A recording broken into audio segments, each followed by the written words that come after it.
Hello Sir Paul, my name is my fiance is from Belgium too. We watched your channel and think it's really a great help. It gave us more details than only the procedure on paper that you can find on official websites. Last week I had a big fight with my fiance. He told me he wants to have a prenup document. That's why I'm sending you this email. I love him so much, but he hurted me so much with this. We are together for a few years already and still he don't trust me. That hurted my feelings so much, how he can do that to me. Is this normal in Belgium? Because it's not common to me. I didn't see any video about this.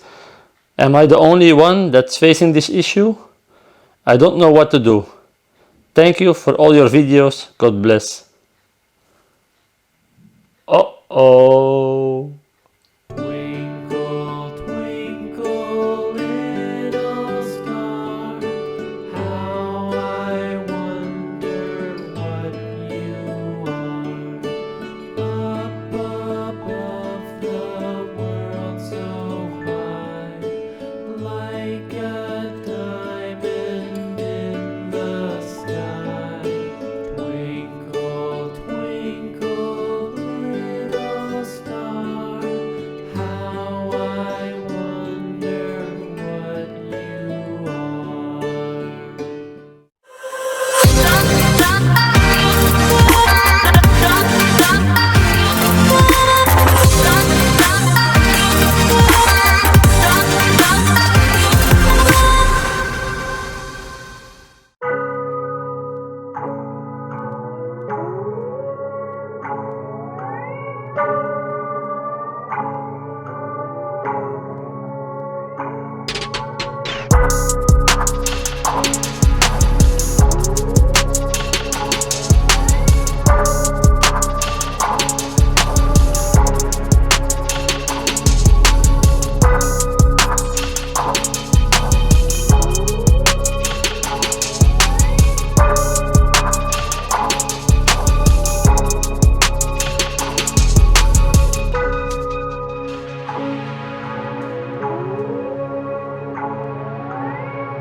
Hello everybody, welcome to my channel. Magandang araw sa iyong lahat. Welcome po sa aking channel. Today I'm going to make a video on a kind of request of my viewers. I was thinking to make this video first, but it's a very delicate video, so I was not sure if it would be appreciated. But because I get like 3 different people asking me about the same subject, so that's why I was thinking, yeah, I will make this video and we will see if people are happy with this or not. If you're not yet a member of this channel, please don't forget to click the subscribe button. That's the red button down the video. Also click the notification bell to get updates about new videos that are uploaded. Also click the like button if you liked this video, so I can see if this video is appreciated, yes or no. I will also try to use simple words, because a lot of things, if you're searching that online, are in law language, and that's not the most easy language to understand. I'm also making this video more for the Filipinas that are watching, because for the Belgians, they're grown up with this kind. Now the subject is that, and you can see it already in the title, it's a marriage contract. It's the prenup document. It's not really common in Philippines, if I can hear the questions and see the reactions on my vlog. So all the information that I'm giving here, I found it on internet, and also I contacted some people that know more about this business, so to confirm a few things, to make sure that the information that I'm giving you, that the information is correct. Now, first of all, what's a prenup document? A prenup document is a document that you will have to make before you're married. You can do it also after, but then the rules are a little bit different.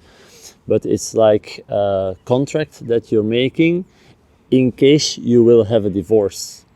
Now, if you're staying together for the rest of your life, the prenup will never be completely used, and if you don't have any debt or something, but I will talk about that later. But normally, if you're having a prenup and you don't have a divorce, you will never have to use those contracts. Now, this is not a video where I will give a lot of advice. I will just explain the different things, because it's for every couple different. I cannot give advice for your situation, because it depending on each situation. I can only explain to you what it is, and I can also give some tips how to change some settings in that prenups. Now, first of all, every prenup is like a different kind of prenup. It depends of your situation. If you are going to a notary to arrange a contract, you can always have a totally custom made on yours. But in Belgium, we have like 3 standards that are used. Now, the first one is the most easy one. It means mutual goods. Now, mutual goods means that everything that you had before your marriage and everything that you will have after marriage, it will be all in the same box. And if there is a divorce, it will be divided in half. So 50 for the one partner, 50% for the other partner. So that's the most easy. What I can understand also is if one of the partners get an inheritance, then that one will also go into the box. And if there is a divorce, even the inheritance will be divided in the 2 different parts. That's the most easy one. And what I can understand also is this is the one that is standard in Philippines. So if you're marrying in Philippines, the standard one is everything is in one box. If it's not like that, please comment below this video, because I couldn't find a lot of information about that. The only thing that I know is that people in Philippines are not used to going to a notary before their marriage, and the things that I can find there is that if you're not going to a notary in Philippines, it means that everything is mutual goods. So everything that you have before the marriage and after the marriage will be in the same box, and it will be divided into if you're having a divorce. What's also important in that is that even you have debt before the marriage, it will also be in that box. So the partner, if you cannot pay any more, for example, the partner has already a house and he has a loan. The moment that you are married, you are also responsible for the loan of your partner. So if he cannot pay the loan anymore, they will come to your side and they will tell you that you have to pay for the loan because you are married. That's the information that I got. I don't know if it's like 100% correctly. The advice that I can give you is you already had a lot of paperwork to do, you have a lot of procedures already to do. Make sure you get a lot of information about this one also. I have to be honest, for me, I was like really fed up with all the paperwork, all the waiting, all the stress, and I didn't put enough research in this one. I have to admit that. So the advice that I can give to you is don't take this too slightly. Make sure you have the correct marriage contract for your situation. Now immediately I'm going to the third one, because also that's easy to understand. If you have the third one, they call it here separated goods. So it means that everything is separated. It means that everything that was before the marriage, it stays from the partner that owned it. And even if you are married and you buy things, that stays from the partner that paid for that. Now, how they can see it, how you can prove it, it's the invoice. So if you're buying some car after marriage, in the first one everything will be in the same box. Now in this one, the person that has the name on the invoice is the owner of that good. I can hear that it's really drastic for some people, but you can avoid some things by just putting the two names on the invoice. What does it mean? That normally the person that has the invoice, it will be the owner of that goods. But if you put the two names on it, it means that it's mutual, so it's divided 50-50. So if you buy a car and your two names are on that invoice, it means that you're both owner. And if there is a divorce, they will take that good and they will separate it 50% for the one partner, 50% for the other partner. So in that contract, you still can have some sideways. It's not really that strict. It depends how you fill it in. Now, in this case, it's also like that. If you had loans before the marriage, the loans also stay for yourself because you're married with separate goods. The partner can never be responsible for the loans of the other partner. So it's also like that if you're going to a bank to get a loan, that normally your partner don't have to sign also to approve for that loan, because you only are responsible for that loan. So it's kind of a two-way. It's not only to protect your own goods, because I can hear a lot of people always say, yeah, you have to marry it with a contract, you have to have a prenup to protect yourself. That's not true. It's not only to protect yourself. You can also protect your partner with that, because if you have already a lot of loans, you don't want that, or maybe you want, but that's your own business. But I don't want, if it's in my case, I don't want that my partner will be responsible for all the loans that I have on my name. And I think it's like in both ways that you are here also to protect your partner. And I'm talking now to the foreigner people. I'm also now like, your partner came here into Belgium, and your partner don't have any income yet in Belgium normally when they arrive here. It's also your duty and your responsibility to take care of that partner and to make sure that if there are some problems, that your partner is protected. And that's also for the Filipinas. If your future husband is saying that he wants to have like that kind of contract, it's not only to protect himself, it's also to protect you. So, and in the emails that I got and in the questions that I got, it looks like there are a lot of Filipinas, they are afraid of that because they can hear, oh, separate goods, it's like my husband don't trust me. It has nothing to do with that. It's also to protect yourself, and I think that's a good thing that the Filipinas also are protected. Now the second one, I went from the first to the third. Now the second one, it's a little bit more complicated. If you're going to a notary to choose for this option, or you didn't go to any notary before the marriage, then you are married with the just legal standard marriage contract. And what does it mean? It means that everything before the marriage stay for yourself, and everything after the marriage is in that one box. So if you divorce, the things that are before the marriage, they stay from the person that was owning it before, and all the things after the marriage, they will just divide it in two, and then it's 50-50. Now, if you're already married and one of the parents will die and you will do a inheritance, that's also the inheritance will stay with the partner that does the inheritance. So even everything after the marriage will be in the same box.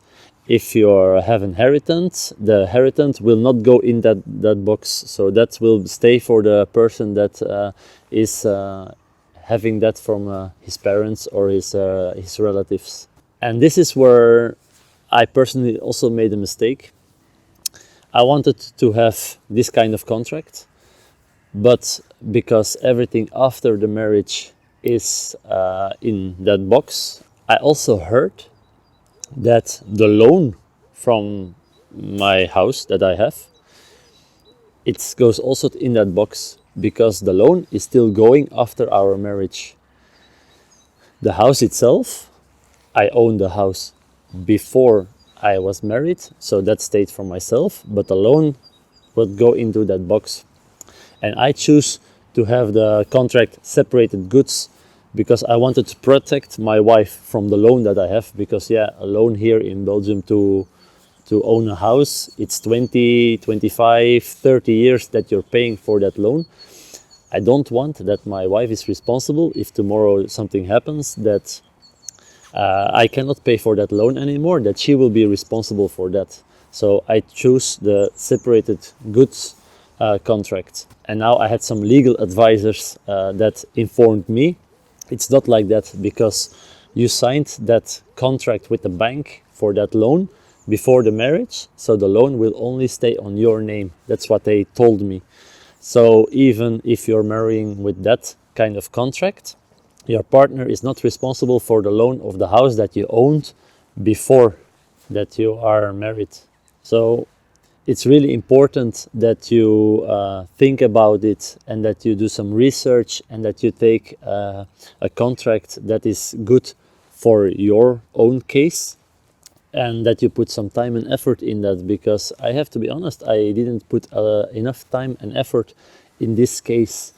Otherwise I would known that for me it didn't matter if I married with a just legal standard or I married with the separated goods, that my wife was always protected for the loans that I had for the house. Because, and that's again that you can hear a lot, you have to protect yourself and everything like that. It's not that true, it's not that real, because if you already own the house before you're married, that's already protected. You don't have to choose the separated goods contract to protect everything that was in front of the marriage. It's already protected in the second way also. So only when you have the all mutual goods, it will be all in the same pot. Now, one of the things that is not changeable is if you're married in the second one, everything after the marriage is in that box. You cannot say, oh, after marriage I'm buying this, it only stays from me. That's not possible. Everything will be in the same box. And that's a good thing that you have with the third option. The things that you want to have like in that box, into the mutual, you just put the two names on that contract, and then your partner also owns in the second one. You cannot, everything after marriage is just together. Now, I know what you're thinking. You're not yet married and you're already thinking about a divorce. You don't have to see it like that. In Philippines, it's not really common to have a marriage contract. Here in Belgium, it's really common to have a marriage contract, because even you don't go to a notary, you already have a marriage contract. That's the second option, that everything before the marriage stays from you and everything after, it will be in that box. So here in Belgium, you always marry with a kind of contract. So to reply on the emails that I got, I already replied to the people in advance, so they didn't have to wait for this video. To all the Filipinos that have questions about that. So it's really common to have a marriage contract when you're marrying a foreigner. I don't know in other countries, but here in Belgium, it's really common. It's not that the guy will not trust you. It's like just almost standard procedure here. Now I want to give also, and that's not really advice, but now I'm talking to the Belgian people. Never forget that even if it's not working out anymore and you have a divorce, I never hope that anybody has a divorce, because it's not fun to have a divorce. But if there is a divorce and you're married with a separate goods, always think that the Filipina came out of her country to come to Belgium. She left everything behind. Some people are working already in Philippines. They already built a life there. They all gave it up to come here in Belgium to marry you, to start a new life here. It's not easy to start a new life in a foreigner country that you don't speak the language, that you're not integrated. You have to learn like almost from zero. The only thing that you already know is like how to walk, but the bank is working different, work is different. We have a lot of stress here also. So if there is a divorce and you're married with separated goods, also treat your wife good after when you decide to have a divorce. So don't use that contract like really that strict, because she gave everything up on you. It will be really bad for our name as Belgians if then you just kick your wife out and you don't want anything to give to her. That's also what I'm doing now, because I took the separated goods contract, but we bought a car after our marriage. My wife is also on that invoice, so she owns half of the car. That has just a lot of things to do with respect. They left a lot for us. My wife even gave up her job in abroad, so to come here in Belgium with me.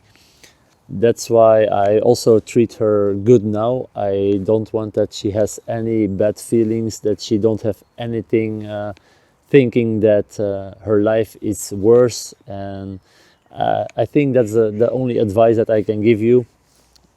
If your wife is treating you with respect, what most Filipinos do, always respect your wife back, because it's not easy to come from another country and to integrate here in Belgium. So this is maybe a really boring movie, but it's an important movie because I wanted to reply on the questions that I got. It's not common for Filipinas to have a marriage contract, so a lot of Filipinas maybe heard these things for the first time. So it's also important that you inform your wife really good about the contracts that we have. I translated the whole contract for my wife from Dutch to English, and also when we went to the notary explained everything in English, and even a part of our contract is in English. So my wife understood everything before she put her signature on it. Now, that's why it's an important movie. So do a lot of research for your own case, so you have the correct contract, because you can change your contract after your marriage.